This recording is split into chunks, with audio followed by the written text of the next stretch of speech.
tuh cuma 2 bab, tapi bab yang terakhir itu introduction, kata Prof. Dalin terakhir itu pengantar, jadi nggak banyak materi.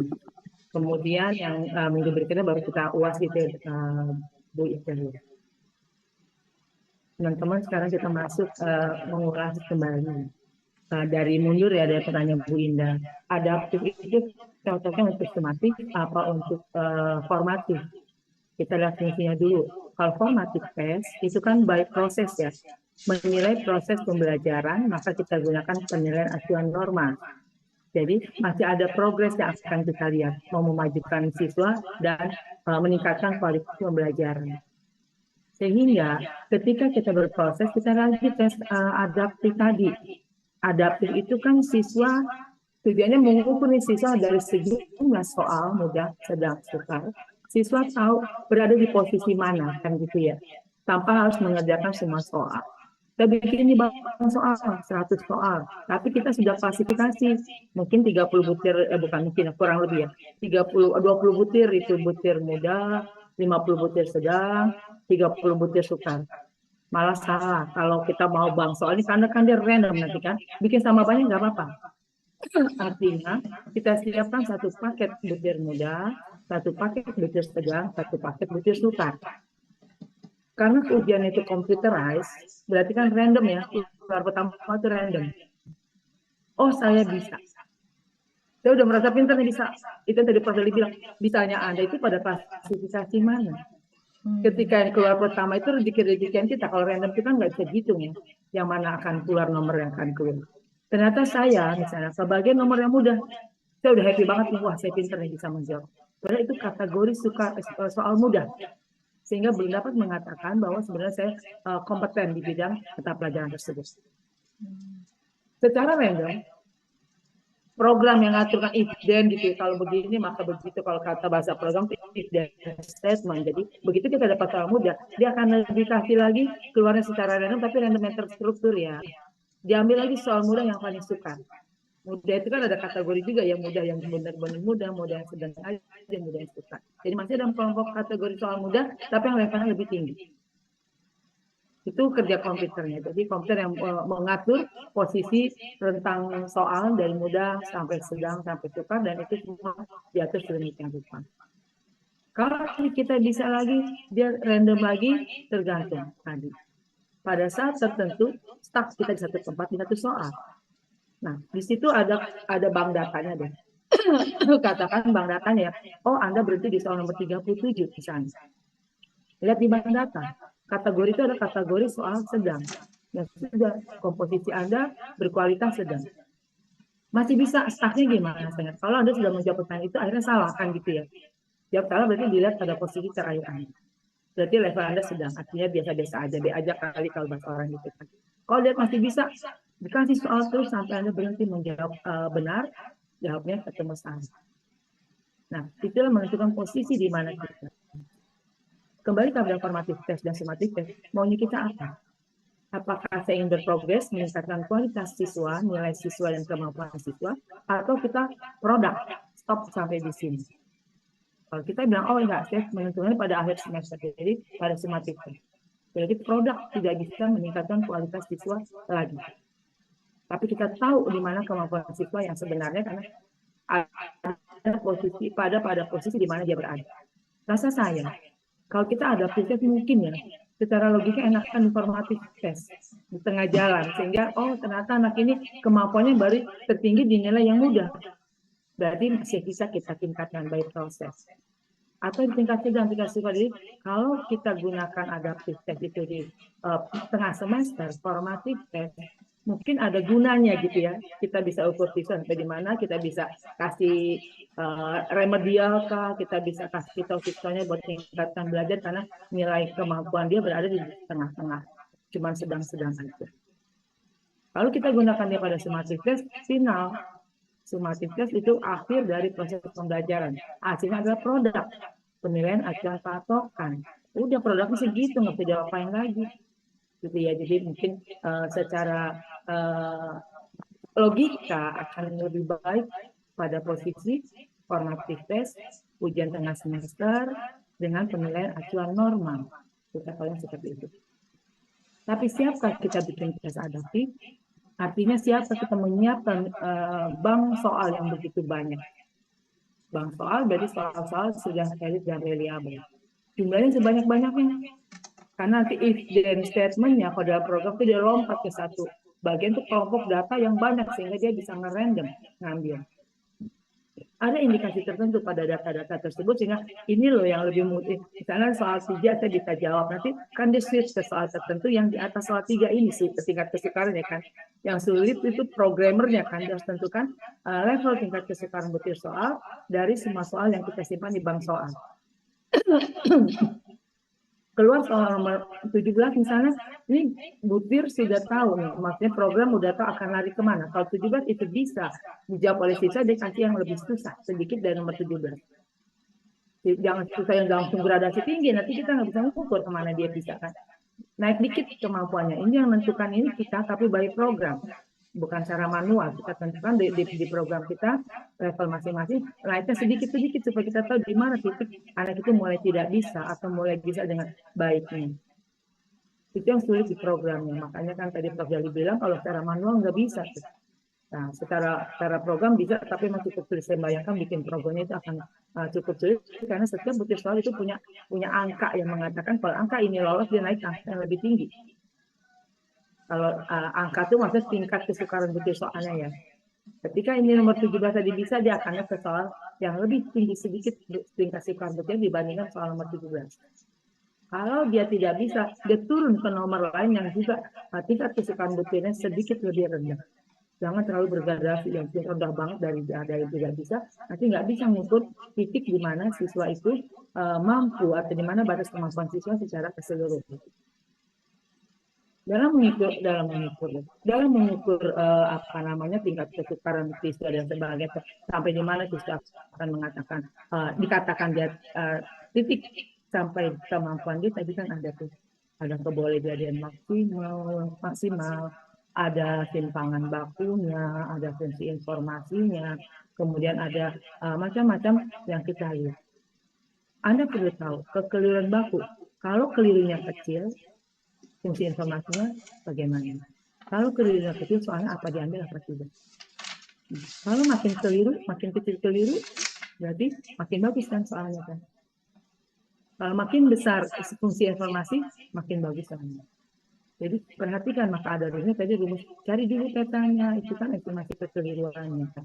Cari simpangan bakunya, kemudian cari fungsi informasinya. Namanya fungsi informasi, kalau makin berikan informasi makin bagus. Makin tinggi fungsi informasi, maka makin baguslah hasil yang diperoleh. Makin kecil tingkat kesukaran butir, berarti makin bagus itu soalnya. Tapi jangan lupa estimasi tadi enggak selalu harus pakai apa namanya apa tadi estimasi itu pakai kebolehjadian maksimal. Likelihood kemarinnya kita bilang likelihood itu kan hanya pada L1P, L2P, L3P. Kalau Anda gunakannya RAS, maka estimasinya tidak boleh pakai kebolehjadian maksimum. Harus pakainya proksimasi. Itu harus jangan dilupakan karena nanti beda rumus, beda cara. Itu pada fungsi informasi. Kita cari dulu bagian butir yang belum dipilih, kita hitung fungsi informasinya. Macam-macam cara. Jadi Anda bisa lihat di rumus sendiri ya, kita akan looping program, dan looping program akan iterasi, hitung lagi, sampai dapatkan titik tadi. Titik simpangan baku kecil 1% sampai 5%. Atau tinggi setinggi-tingginya, fungsi informasi itu tinggi-tingginya. Nah, diperlukan ini untuk mengetahui sejauh mana siswa punya kemampuan. Yang paling penting adalah ketika kita mensejajarkan butir tes itu, kesetaraannya mesti tinggi. Itu yang dari Bu Indah ya, antara formatif tes, sematif tes, terus kapan dipakai, walaupun tadi Prof. Jali bilang memang sangat tergantung kebutuhan kita ya. Kalau misi kita ingin meningkatkan kualitas pembelajaran, mungkin ada di formatif tes, sehingga kita bisa kasih ingat siswa kita gitu, nilainya rendah ya, nanti bisa ditingkatkan. Begitu bisa diterima dulu. Makasih Barna. Baik, sekarang Bu siapa tadi saya lupa, Bu Nurul Hidayah. SD pakai komputer kita essay adaptifnya pakai komputer. Essay bisa nggak pakai adaptif? Itu Bu Nurul Hidayah.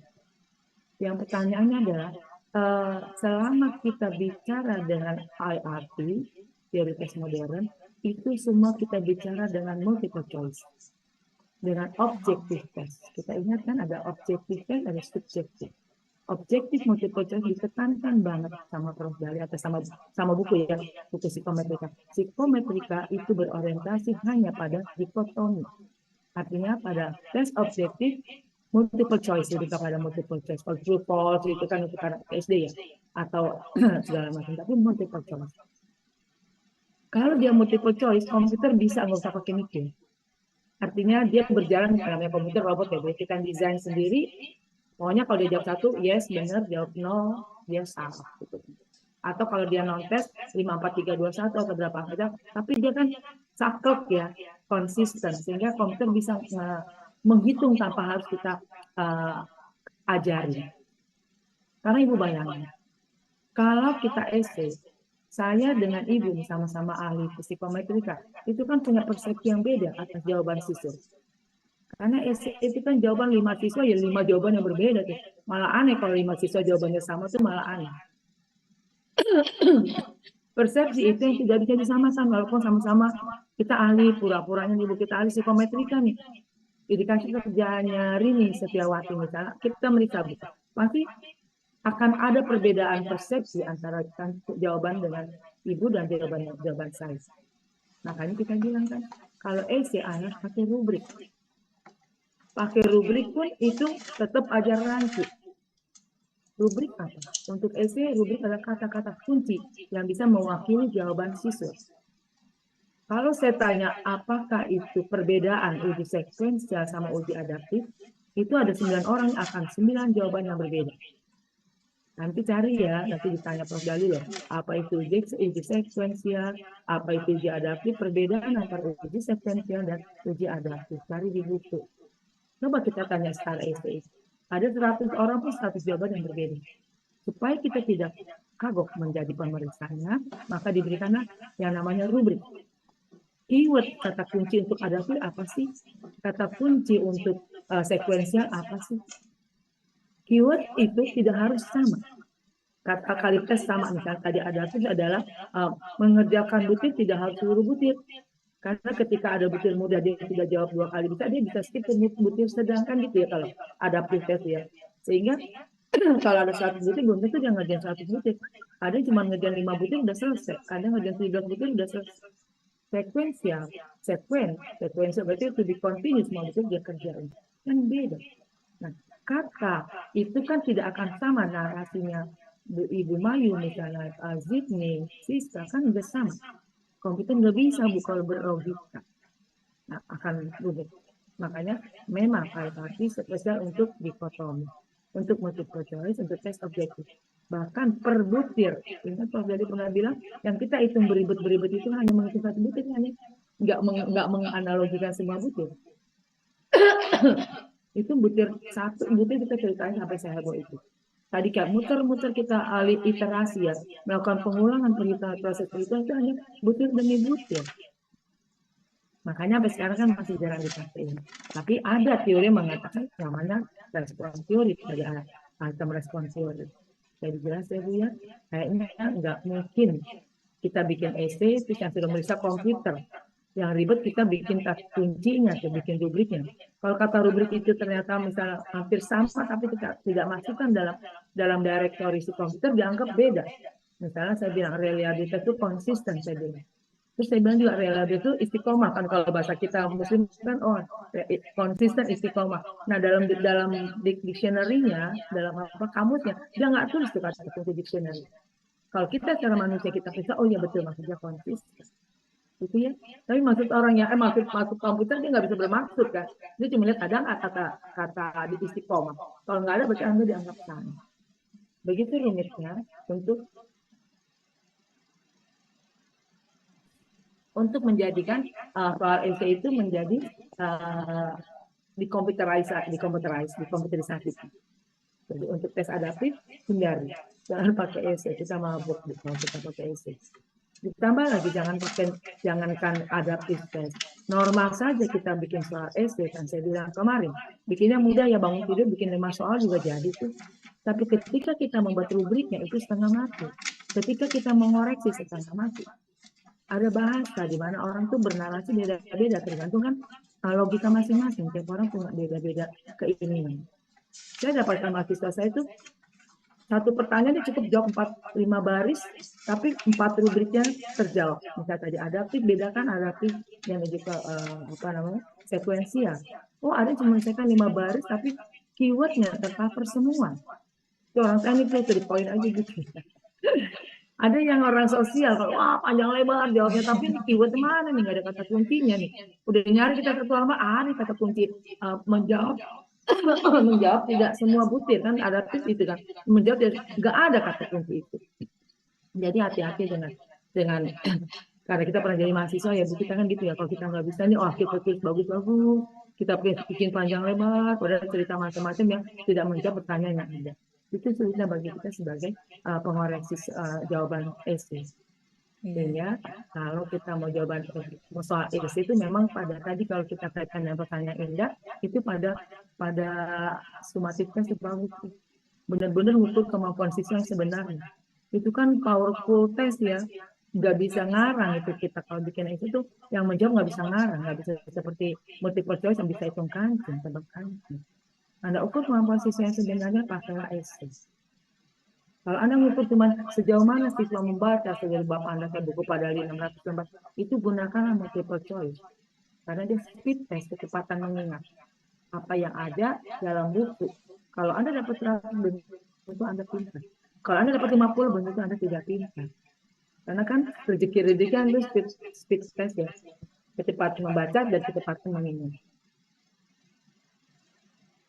Makanya orang suka menggabung soal essay dengan objective test. Jadi untuk nge-balancing. Apakah sebenarnya kemampuan siswa itu bisa sampai dengan target yang kita harapkan? Ada jawaban essay-nya. Kalau cuma speed test-nya tadi ada di multiple choice. Tetapi lama-lama kan saya bilang, multiple choice sangat bagus dipakai kalau jumlah siswa banyak. Kalau UMPTN, SBMPTN gitu-gitu, masuk perguruan tinggi ribuan orang sanggup kita meriksa essay. Kan nggak sanggup. Pasti dikondisikan dengan objective test. Maka timbullah tadi keinginan bagaimana objektif testnya jangan hanya mengukur speed kecepatan anak mengingat, tapi dapat juga mengukur kemampuan siswa yang sebenarnya. Untuk itu apa? Dibikinlah hot study, higher order thinking skill. Di rumah enggak, di rumah multiple choice itu paling pemahaman, pengetahuan, sedikit aplikasi gitu. Oke dikategorikan sekarang 5 tahun beberapa tahun belakang ini kan multiple choice tapi harus hot. Kita yang kelimpungan yang bikin soal. Jumlah soal banyak tapi levelnya higher order thinking skill. Untuk apa?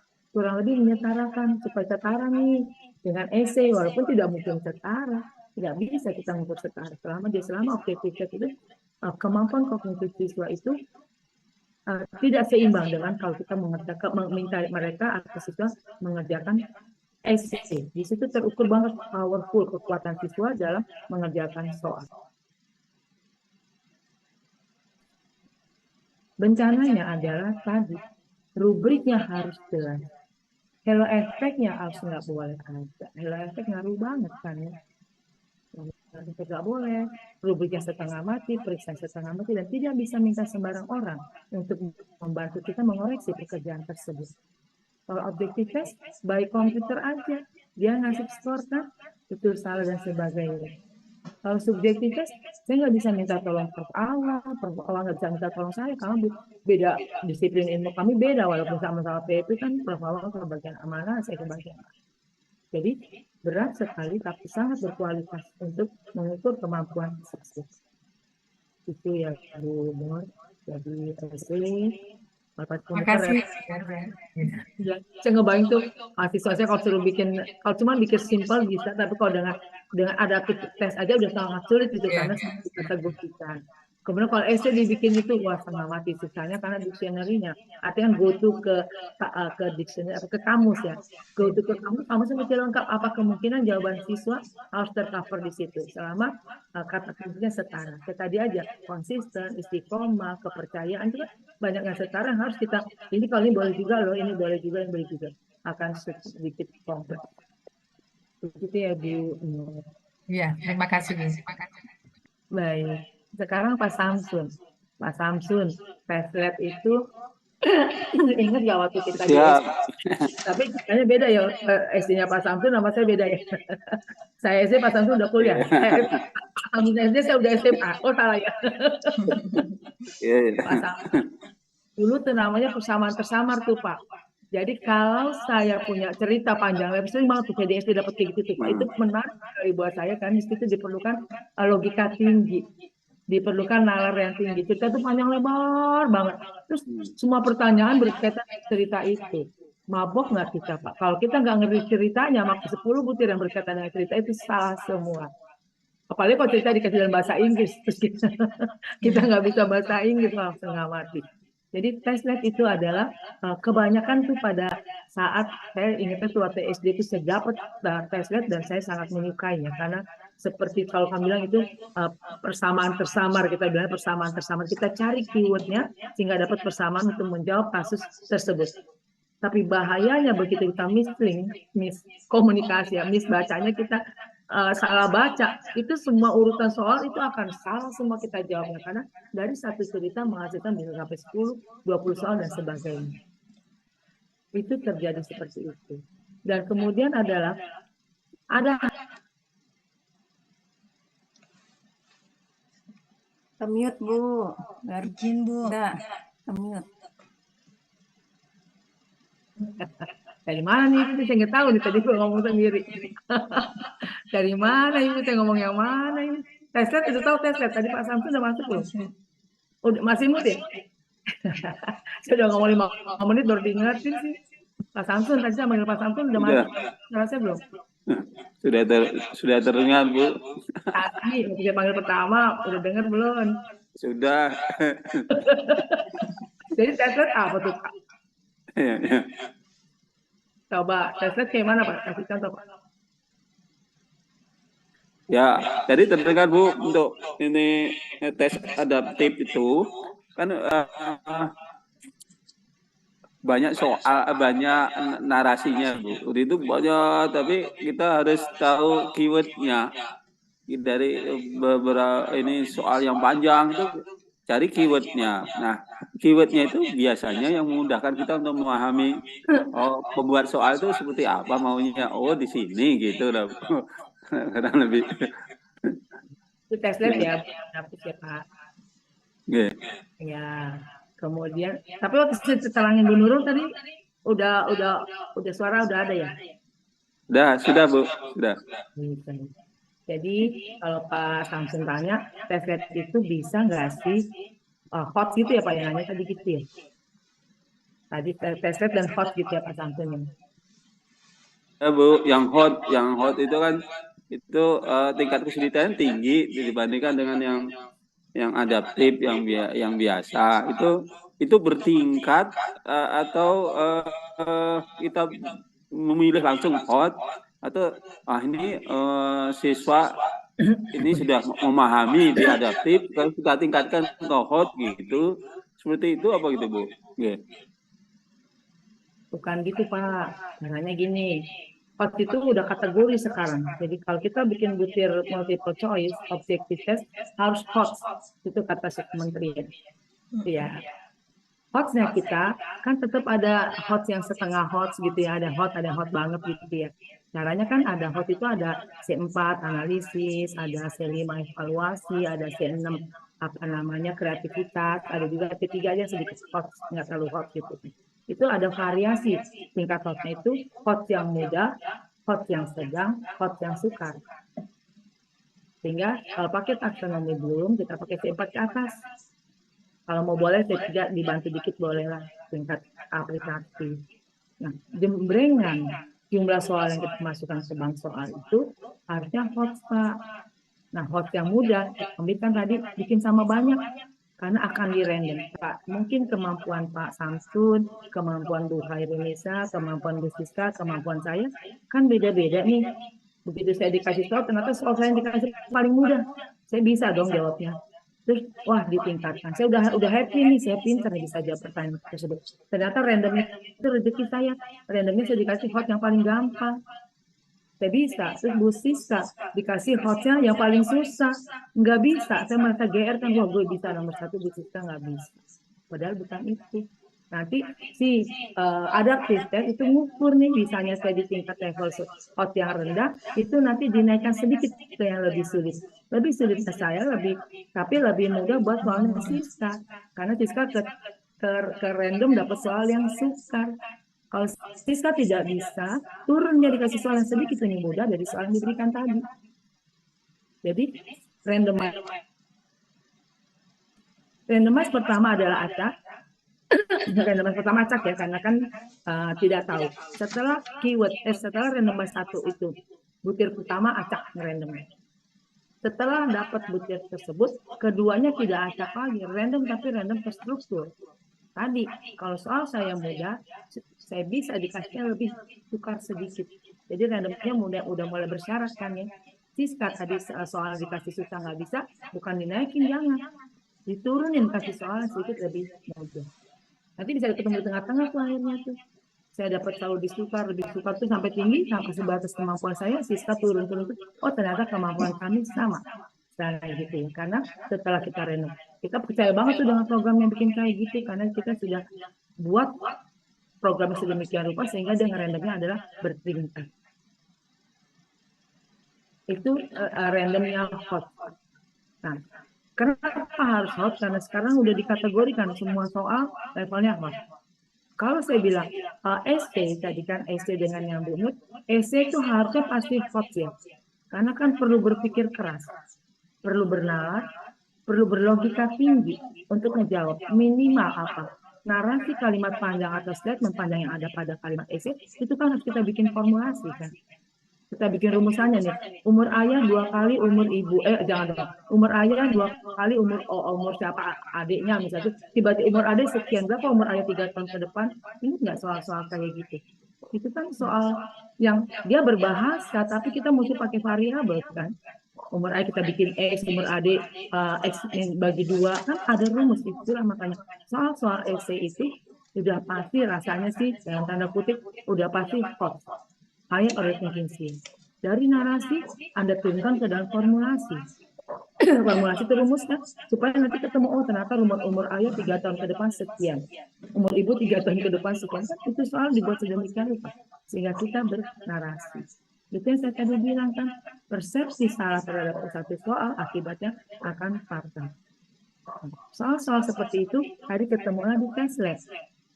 Teslet kan persamaan tersamar lah, kalau saya katakan persamaan tersamar. Teslet kan kayak gitu ya, cerita panjang lebar banyak banget cerita itu, ada 10 pertanyaan di situ yang berkaitan dengan cerita tersebut.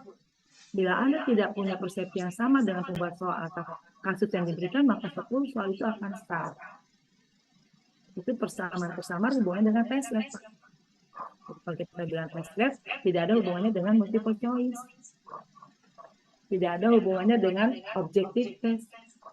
Dia adalah subjective test. Bentuknya essay. Ya, jadi tadi ada pertanyaan juga kan, apakah bisa dibikin hot? Oh memang kalau dia Teslet itu rasanya pasti hot. Apakah dia bisa dibikin pakai multiple choice? Sangat sulit. Bilang aja nggak bisa, udah kalau bilang sangat sulit, berarti masih bisa. Sulit banget membuat dia menjadi objektif. Subjektif. Weda, ya. Mohon izin. Itu ada kalanya kami pernah menemukan jenis soal itu yang ada 5 soal itu yang berderet tuh, berderet dalam arti soal nomor 1, 2, 3 sampai 5 itu saling keterkaitan itu. Ya, artinya kita kalau nggak bisa, walaupun multiple choice tuh, kita tidak bisa memahami soal nomor 1 atau salah menjawab nomor 1, maka nomor 2 itu dapat dipastikan akan salah jawabannya. Jadi dibuat apa para seri seperti ini. Ah, itu Pak, apakah masuk kategori untuk ujian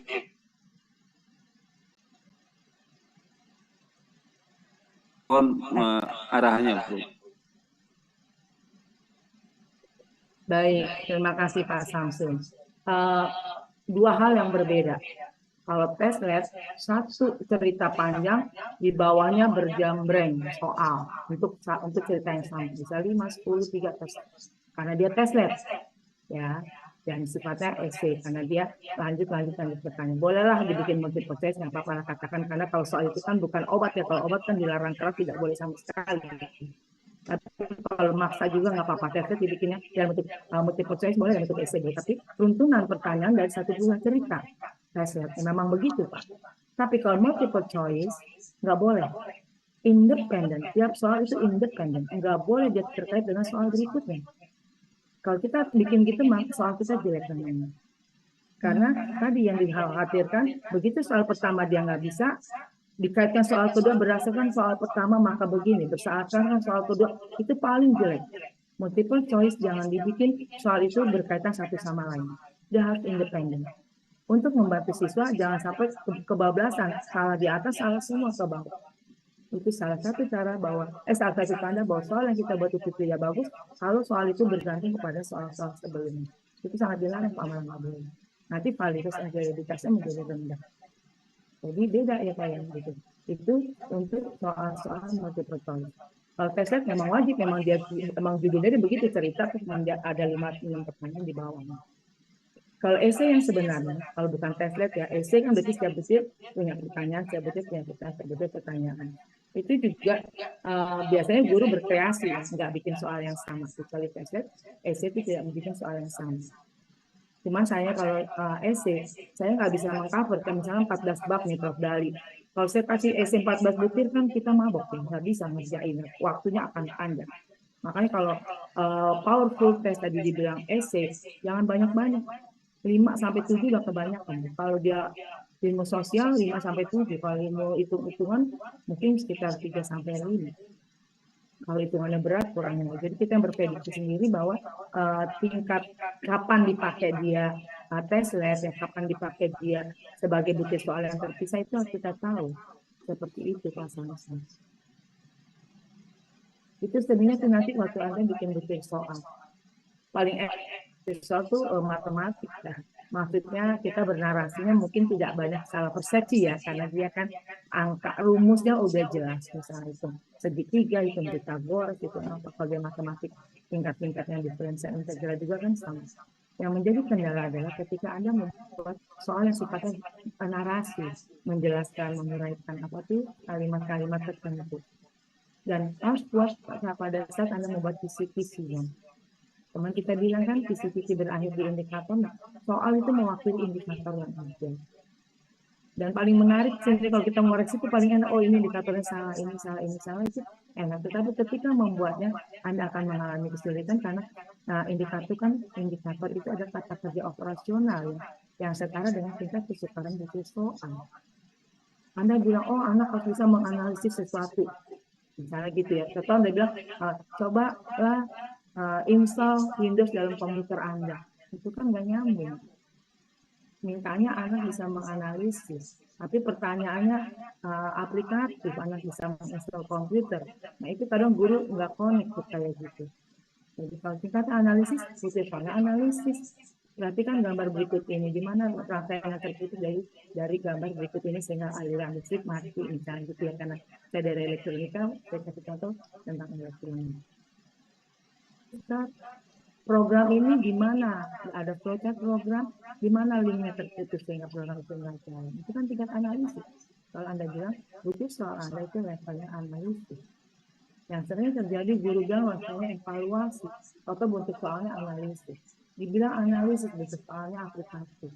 Itu ya, kalau kata kerja operasionalnya tidak tercover, Anda nggak ngerti kata kerja operasional itu dipakai di tingkat analisis atau di tingkat aplikatif, evaluasi atau kreativitas, itu soal Anda menjadi tidak mewakili, tidak representatif pada apa yang Anda mau. untuk mengukur apa yang namanya siswa. Jadi itu yang harus dipertajam supaya Anda bisa menjiwai gitu ya. Kalau bikin sesuatu kan merenung, ini cocok apa enggak, ini mama tingkat evaluasi apa enggak, dan sebagainya. Gitu kali Mas Antun. Pas Antun dia ngobrol lagi sebenarnya. Ya, adakah lagi pertanyaan? Silakan, masih ada waktu 10 menit lagi. Izin Bu Erda, saya pernah dapat tes moderasi beragama dari Kemenak gitu ya. Nah, saya lihat itu dia nama tesnya CAT gitu ya. Jadi hampir sama kayak adaptif. Maksudnya singkatannya aja yang hampir sama. Lalu ternyata CAT-nya di sini bukan adaptif tapi asisted gitu. Namanya asisted gitu. Terus saya cari di internet, saya pengen tahu gitu ya cara pengolahannya gimana gitu ya, sekolah dan lain sebagainya gitu tadinya. Tapi ternyata tidak ada juga di internet, tapi ternyata dipakai juga di BKN gitu. Maaf keluar dari bahan, barangkali Bu Erda tahu, mungkin bisa menjelaskan. Terima kasih.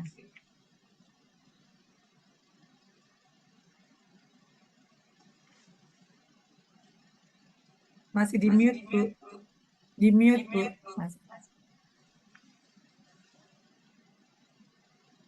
Masih ke mute. Ya. CAT itu kan aplikasi ya.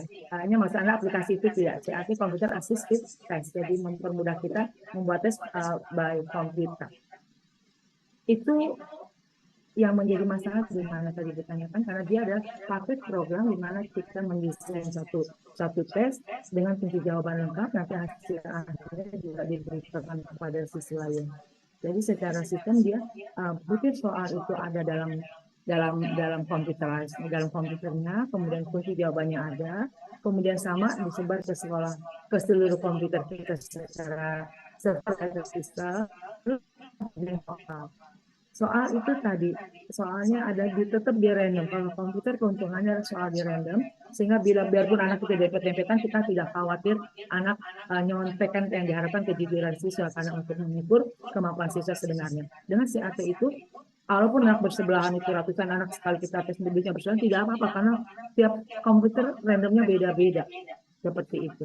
Apapun yang dijawab anak, kunci jawaban ada kan dia multiple choice, kunci jawabannya ada.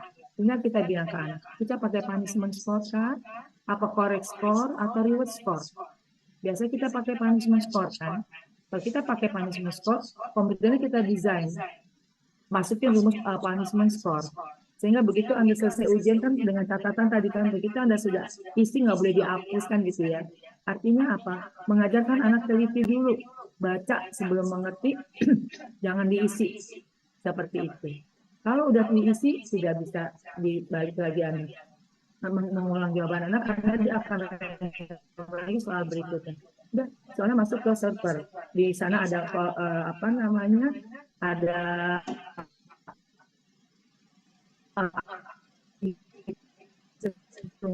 nilai Anda harus keluarkan bila selesai di komputer selesai ujian keluar skornya kan. Jadi alat bantu sebenarnya untuk membuat tes melalui computerized, semua soal dimasukkan di sana, kemudian dia memberikannya secara randomized di komputer yang randomnya, terus hasil akhir siswa itu dikeluarkan karena kita buatkan program untuk memproses hasil akhir, tapi kita tentukan tadi dulu correct score kah, punishment score kah, atau reward score. Sudah, begitu selesai, konversi skor itu ke dalam nilai, sehingga oh ini Bu Nurul pendataan nilainya 100 dan hasilnya dapat A. Hasil konversi juga ke ABCD. Membantu membantu pekerjaan guru untuk mengoreksi dan membuat guru mempunyai bank data. Bank soal maksud saya bukan bank data. Kayak gitu Bu. Jadi berkaitannya bukan dengan proses membuat soalnya, tapi proses bagaimana mengemas soal untuk kita simpan secara lebih nyaman yang proses sistem kan jadi sebang soal. Jadi kita ketemu punya sekelompok soal yang kalau ibu-ibu nanti memang kita punya waktu coba itu dilihat dulu variabelnya. Kalau kita udah punya banyak, kita lihat dari realisasinya, kan bisa jadi simpanan kita untuk berikutnya. Masuk dulu yang itu yang saya kayak gitu. Ya. Berarti dia tidak serumit adaptif test ya Bu ya, kan seperti itu ya. Gini Bu, begitu sudah masuk ke dalam apa namanya, ke dalam server, waktu kita kemas pertama, ini kita membuat adaptif test atau sequential. Kita adaptif atau uji sequential. Kalau konteksnya ada uji sequential, otomatis semua soal akan keluar secara random. Kita yang atur, kan komputer tuh, nah CAT itu bicara adaptif test enggak bicara adaptif test. Dia bicara normatif. Jadi normatif ini ada 100 soal, anak ngerjain 100 soal dapat berapa. Ya. Tapi kalau saya mau CAT saya itu secara desain dengan adaptif test, boleh kan saya programmer. Ya. Nanti ini saya maunya adaptif test. Berarti konteks kalau kita bikin adaptif test, berarti random kita juga terarah ya. Waktu kita ngerandom butir sana, kita siapkan butir mudah dengan jumlah yang sama kali 100 nggak apa-apa. Butir sukar 100, butir sedang 100. Nanti random di komputernya dengan random terbatas. Nanti dia akan go to ke, kalau bahasa komputer kan gitu ya, ibu dapat soal mudah, nanti go to ke mudah yang lebih sukar. Tapi kelompok mudah.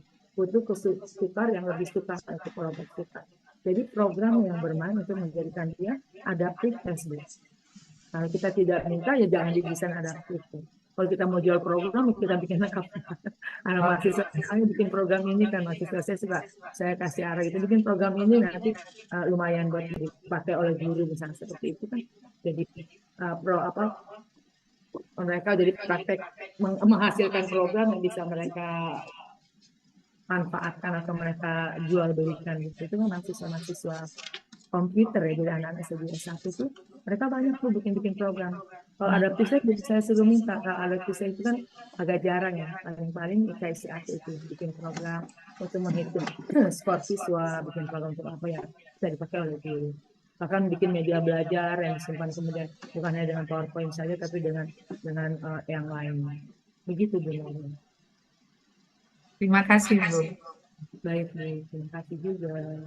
Masih ada waktu, satu pertanyaan lagi barangkali. Izin Bu Erda bertanya. Ini yang tentang ujian sekuensial tadi Bu Erda. Tadi kan dikatakan ada yang negatif palsu, ada yang positif palsu. Nah, kemudian kalau yang negatif palsu kan katanya seharusnya lulus tapi keliru menjadi tidak lulus. Nah, bukankah kalau misalnya siswa menjawab sekian soal benar dan sekian soal salah, bukankah nilainya itu ya seperti itu gitu Bu Erda? Kalau misalnya lulus ya berarti kan lulus. Nah, ini maksudnya gimana Bu Erda? Yang dimaksud dengan negatif palsu dan positif palsu? Kan makanya dibilang kalau multiple choice itu kan ini ya objektivitasnya tinggi kan. Apapun kondisi, ya itu dia nilainya nggak bisa diobok-obok gitu kan kalau bahasa orang. Nah, terjadi negatif palsu itu mungkin saja bisa jadi halo efek. Lebih kepada kondisi tertentu, dia bisanya itu karena kebetulan bisa, Bu. Jadi kan dia positif palsu ya, dia pintar dapatnya tinggi, tapi sebenarnya bukan karena pintar nih, karena tebakannya bagus banget nih dia pintar nebak. Atau relatif faktor gitu. Jadi positif palsu sebetulnya dia tidak layak dapat segitu karena kita tahu kemampuannya, tetapi karena dia berrezeki dengan ada bukan hal efek, dengan ada faktor keberuntungan yang relatif faktor nilainya tinggi, tapi bukan karena kemampuan dia. Itu positif palsu. Negatif palsu kebalikannya ya, kok dia nggak lulus dia pinter kan. Ya, jadi kebalikan dari positif palsu. Tapi jangan lupa kalau kita pakai multiple choice itu betul-betul kan objektif. Kita juga nggak tahu kan sebenarnya anak itu bisa karena bisa, atau bisa karena kebetulan, atau bisa karena nyontek, atau bisa karena yang lainnya. Tetapi kita tahu adalah dia bisa menjawab. Tapi include di dalamnya itu dia bisa menjawab dengan benar, apakah tadi positif palsu kan negatif palsu. Kalau dia tidak bisa menjawab ternyata negatif palsu kan, ternyata sebenarnya pintar tapi dia tidak bisa menjawabnya negatif palsu. Mungkin sebabnya tadi salah jawab lah atau salah contreng lah ketika dia bilang atau contreng B, itu yang tidak kita deteksi ya dia secara tes objektif tidak terdeteksi. tidak terdeteksi karena memang dia mengatakan apa adanya. Maka dia memang objektif, betul-betul A ya A, B sama B. Kalau dia jawab 10 ya dapat 10. Nah, hal tadi 10 yang dapat pada multiple choice tadi mengapa jadi positif palsu? Karena tadi kita nggak bisa tahu tuh 10 itu benar-benar pinter kah atau karena ada faktor yang lain kan gitu ya. Negatif palsu juga sering tuh anak saya pinter banget ini pas kerjaan bener, saya lagi jadi cerita, saya lagi jadi cerita yang lain ya, karena bilang-bilang pinter, mahasiswa saya itu pinter satu anaknya. Jadi kemarin Jumat itu sebelum kita lagi malam itu saya ngajar, santun banget anak laki-laki. Terus kalau saya tanya dia jawab, saya tanya jawab, kemarin siang tiba-tiba berkabut, katanya meninggal. Saya baru ketemu tuh kemarin. Jadi anak tuh pinter banget. Sudah dari awal itu anak santun, pinter bagus gitu. Jadi cerita lain, saya lagi sedih. Terus kemarin pagi dikabarkan meninggal. Jadi mamahnya pagi kemarin itu bangunkan dia untuk bangun. Karena dia lagi PKM ya, kalau anak satu kan praktek kerja ngajar, hari ini harusnya dia uji praktek kerja ngajar. Jadi kemarin tuh mamanya bangunin, udah nggak bangun. Jadi saya berkabung karena udah satu semester kan saya satu semester ini mulai tatap muka terus nih karena udah lama kangen sama siswa, saya tatap muka terus anak S1. Jadi dekat banget sama anak tersebut. Cerita lain maaf. Jadi kan udah inget-inget siswa gitu. Kalau tadi kembali ke laptop, siswa pintar ternyata nggak bisa. Itu kan kadang-kadang kenapa dia pintar kok nggak bisa? Oh ternyata tadi malam waktu pas ujian dia kendala ngantar orang tuanya ke rumah sakit, ke rumah saudara gitu. Itu kan juga bisa menjadi negatif palsu ya Bu ya. Anak ini pintar tapi kok ternyata nggak bisa jawab. Negatif palsu bukan karena tidak bisa tapi something wrong gitu sehingga dia tidak dapat menjawab. Itu dapat terjadi juga di soal essay. Essay juga bisa negatif palsu, positif palsu bisa di essay, tapi lebih ya sama di mana-mana di essay bisa, di multiple choice bisa. Cuma soal multiple choice itu kan tadi kita bilang. Ada lagi kadang-kadang soal mudah yang ini dia bisa, soal sukar dia bisa, begitu dikasih soal mudah dia nggak bisa. Itu kan bisa menjadi negatif positif palsu atau negatif palsu.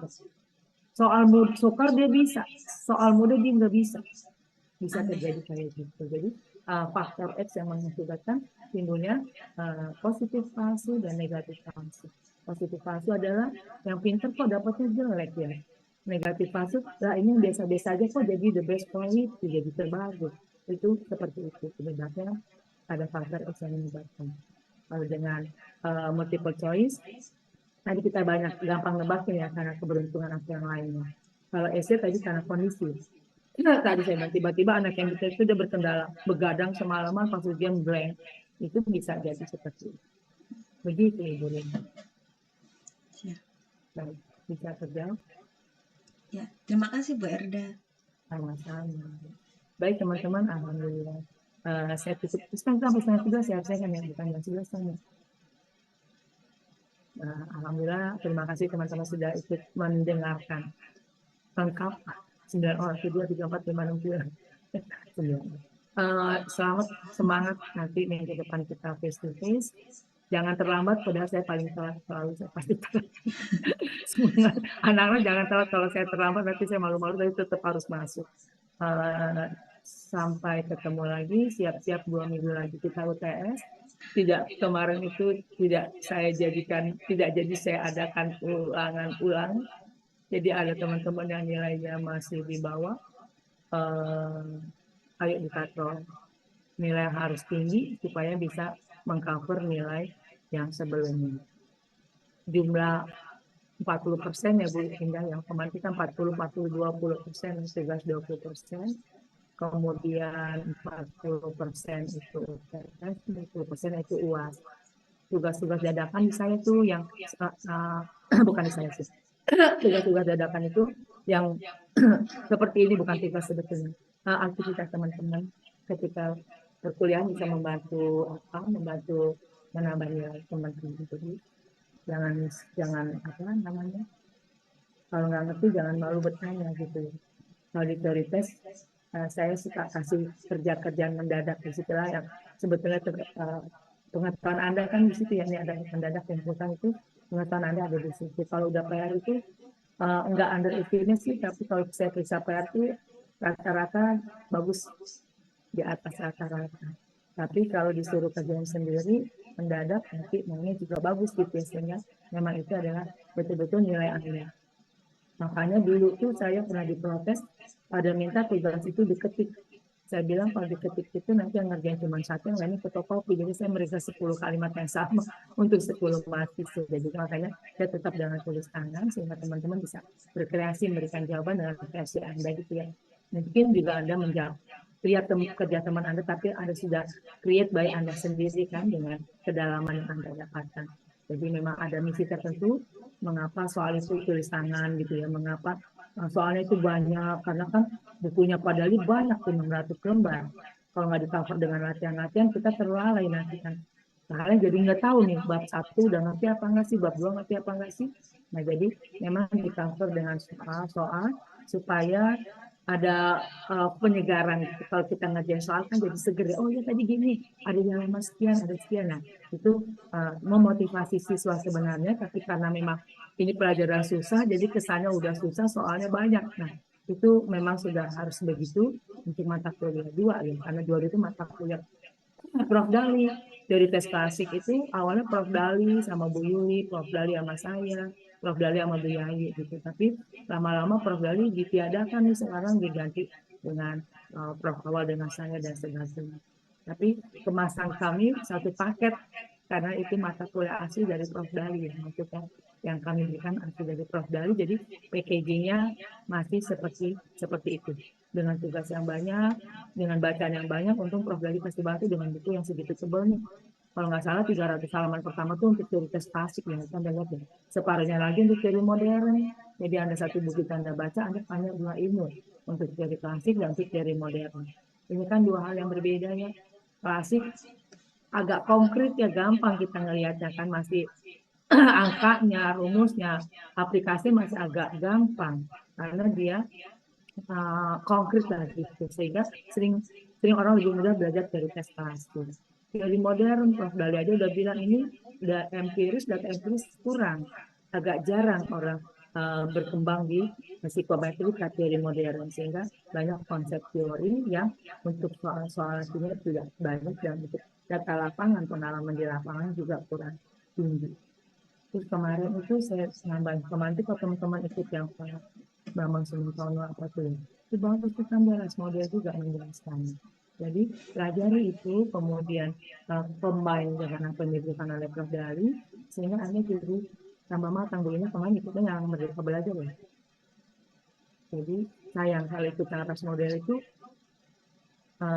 bagus sekali, karena itu ilmu spesifik yang nggak semua orang suka gitu ya, nggak semua orang bisa.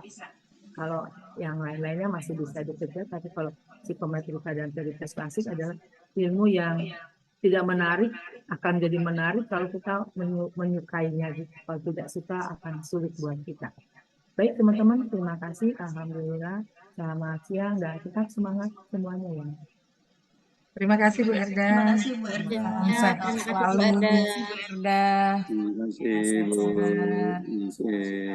Live semuanya.